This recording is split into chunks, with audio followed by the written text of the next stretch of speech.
یو جنې واده شو باندو کې واده شو نو د باندو دا خلک ساروي ماروي ساتي واګانې میخې چیلې نور اسم نه نو چرګ ساتي چرګان مرغان ساتي دا عام خلک کلو والا کنه نو دا ډیر زیات مالدار کس باندې واده شو دا جنې او به د کلو کې هغه طبيعت د کلی سره اوسېدنو د کلی په سر کې ولې کوم دی خو خشته کلی کوډ جوړ نو دې پکې چرګان هم ساتلو ګډې چیلې بلا سونه پکې ساتل خوشاله وو یو ورځ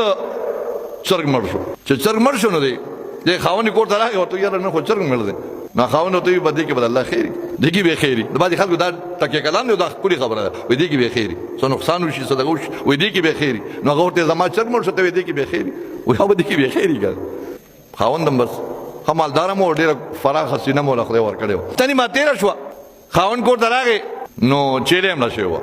اخذ وته خاوند چیلې مړ شو وې دګي به خیری دګي بد الله خیری اخذ غوسه شو وې ورڅ کې بد الله خیری ارزه کې بد الله خیر وې نه دګي به خیری افتنی ما پاس کم دی خاون بیا کور تراغې نو دوی کور کې میخه بس هغه مړ شو بدی وته وینم خو به میخه مړ شو دې کې به خیری ازړی وته دې کې به خیری ناغه ورته سبا بل سبا به خیری یا به تمړې یا به زم مړې ما نو به تبه دې کې به خیری وې به دې کې به خیری اخذ غوسه شو وې ارته کې به دې کې به خیری هغه به دې کې به خیری اخذ ډېر او ته بوتي وې او خاون په بس ځان شپېلې کوي دا بس چې سړي وې نه بس وای ورځ دوه دریو کې ډاکوانو چې کم دی نو فیصله وکړه وایي د کلي باندې حمله کو نو ډاکوان ګڼ کسانو او څه کسانو پکې وي چې مال دولت سونه چاندي ساروي ماروي چې چاګري هم تلو خو څه پکې بد کردار او بد عملو هغه ورته وي که زنانه به تور مثال هغه سره به بد عملیم کو جنابم کور ته بودرېدل 15 کسان وو توریا او دغه بور سره د کور کسان به راويست د کور تلاشي به واغشته بار چې کم کسانو دغه به تلاشي واغشته چې سبا و بس هغه به یوړ ټول کله په دغه طریقه باندې لوټ کو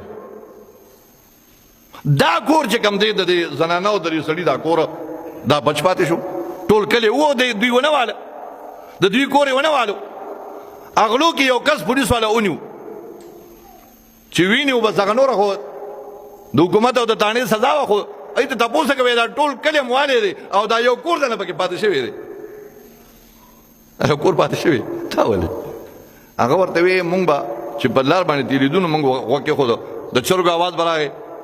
یا به کم دی د ګډ چيلې आवाज راغی د غوامیخ आवाज براغه مې چې د کور کې انسانان او خلک شته نو مونږ به ور وړي دو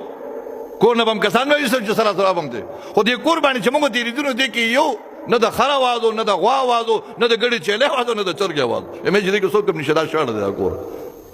اصلي به دې کې به خیر نو زما عزت مندو د الله جل شانه په هر یو حکم کې په هر یو شریعت کې چې څومره قوانین دي په هر یو قانون کې د الله حکمت دی او د الله خیر دی نو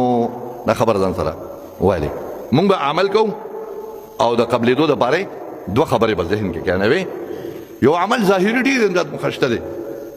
خو هغه د حضور علیه السلام د راوړي شریعت خلاف دی دا قرآن خلاف دی د حدیث خلاف دی دغه عمل د قبلېدو قابل نه دی د عمل د قبلېدو لپاره حضرت شیخ غلام محمد صادق صاحب رحمه الله فرمایي دوه خبرې شرط دي یو اخلاص او بل د شریعت طریقه الله دې زموږ استاد ټول عملونه د اخلاص او د شریعت د طریقې مطابق وګرځي او الله پاک دې په خبرو د عمل توفیق راکړي عزت مندو ابو دې موږ تلیو کربوغه کې اجتماع او الته کې تقریبا په سونو باندې کسان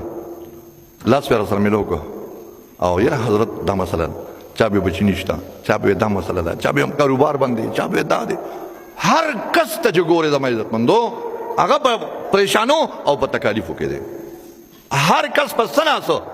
مصیبت او پسنه صدر زمونږ د اعمالو نتیجه ده دا زمونږ د بد عملو نتیجه ده چې الله پاک مونږ د الله احکامات نه منو الله رب العزت مونږ چې کم دین پریشان کړیو د ټولو پریشانو لپاره یو ډیر ناشنا عمل ځان سره والي د ډیر ناشنا عمل نه او داسې عمل نه چې ستا کم یو کاته وي چېرې دا نه کېږي دا مشکل دی دا ګران دی ډېر زیات نو د هغې دپاره الله سره جوړ وکړه او الله قرآن کې وایي ولله الاسماء الحسنى فدعوه بها الله وایي زما ډېرې ښایسته نامې دي ډېرې ښکلې نامې مې دي وایي په دغه نامو باندې الله یې ما راغواړي نو چې کله یو عمل یو مشکل دی یو کار دی یو ضرورت دی نو د هغې دپاره اول درې ځلې مانځه والا درود وایي. دا مانځه والا درود په ټولو درودونو کې افضل او بهترین درود دی. نو درې ځله درود وایي، بیا د الله جل شانه دا څلور نامې دي، په دې باندې الله نه سوال وکړي، یا سبوح، یا قدوس، یا غفور، یا ودود. دا څلور نامې دي، دا اووه ځلې ووایه. لکه یا سبوح، یا قدوس، یا غفور، یا ودود، دا یو ځل شو. یا سبوح، یا قدوس، یا غفور، یا ودود، دا دوه ځل شو. اووه ځل دا نامې والا، اخر کې بیا درې ځل درود ووایه. الله نه سوال وکړه، وایي الله د خپلو نومونو په خاطر باندې زما دا مسله حل کړي. مجرب عمل دی، ناشنا عمل دی، دې سره خو به یو ستا د الله عظمت چې الله بخون کې دی، الله محبت کوون کې دی، الله تسبیح شده دی، الله تعریفات کیږي. یا سبوح، یا قدوس، یا ته ډېر پاکي، یا غفور، یا الله ته بخون کې، یا ودود، یا الله ته محبت کوون کې. نو دا عمل ځان سره والے او الله رب العزت نه د دې الله د دې ښکلي نومونو په ذریعه الله نه سوال کوي. نو چې الله نه سوال کوي نو مونږ به کې کنه نفل به کې الله سره به تعلق جوړي. نو الله پاک بس مسلې حل کوي. الله د عمل توفیق راکړي. ربنا تقبل منا انك انت السميع العليم، تب علينا انك انت التواب الرحيم. اللهم اعنا على ذكرك وشكرك وحسن عبادتك. اللهم وفقنا لما تحب وترضى، يا اول الاولين ويا اخر الاخرين ويا ذا القوة المتين ويا راحم المساكين ويا ارحم الراحمين. اللهم تب علينا قبل الموت وسهل علينا سكرات الموت، وارحمنا عند الموت ولا تعذبنا بعد الموت برحمتك يا ارحم الراحمين.